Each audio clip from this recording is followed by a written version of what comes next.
dentro de cada brasileiro, porque é uma sociedade muito conservadora a nossa, tem um pequeno Bolsonaro.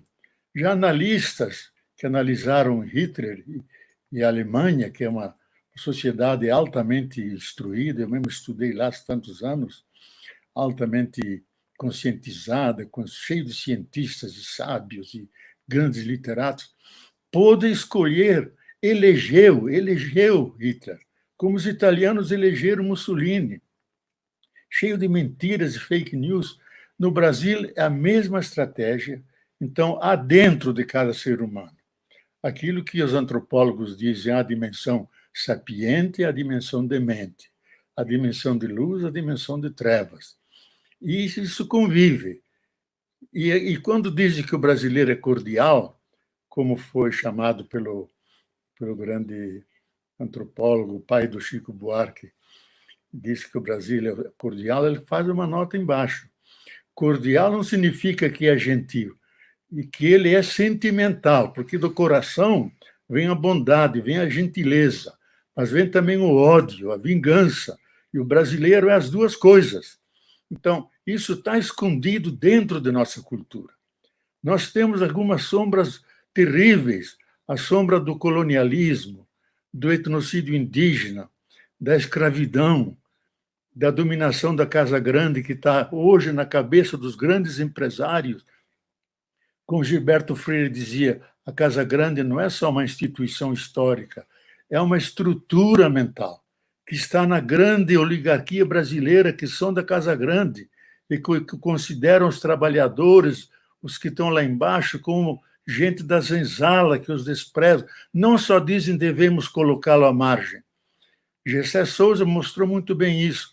Temos que rebaixá-los, odiá-los, até o ponto que eles percam a dignidade, que não se sintam mais parte da sociedade. Olha, isso é terrível. E ganhou corpo em Bolsonaro. Ele representa isso.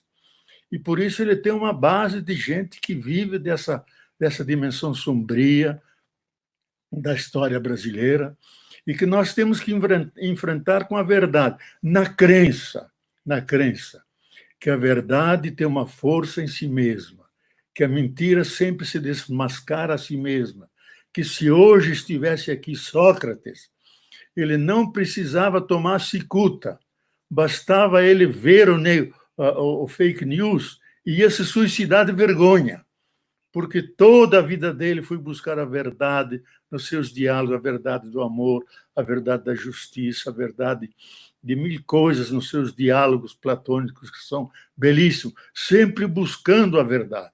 Também os sábios do Oriente, Buda, Chuang-Tzu e outros, buscando a verdade. E agora chega um ponto, uma sociedade da pós-verdade, pós-democracia, uma sociedade sem lei, onde a verdade não conta, se naturalizou a mentira, a enganação, isso a partir de lá de cima, onde deviam vir os bons exemplos de combater a coronavírus com a retraição social, e o presidente dá o mau conselho, saindo na rua sem qualquer proteção, incentivando que retome os trabalhos, que vão à rua. Isso é chamando o povo para a sua sepultura, para a sua sepultura. Nós estamos enfrentando uma tragédia e ele não repara no mundo, tão egocentrado, o mundo dele é tão pequenininho que é menor que o próprio palácio, menor que o seu gabinete.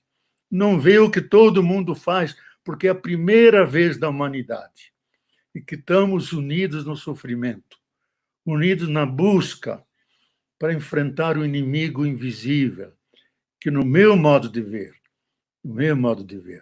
isso já foi constatado pelos cientistas, que não veio de um morcego, porque aquele primeiro infectado em Wuhan, ele fazia já 3 semanas que não tinha ido ao mercado, que veio da natureza.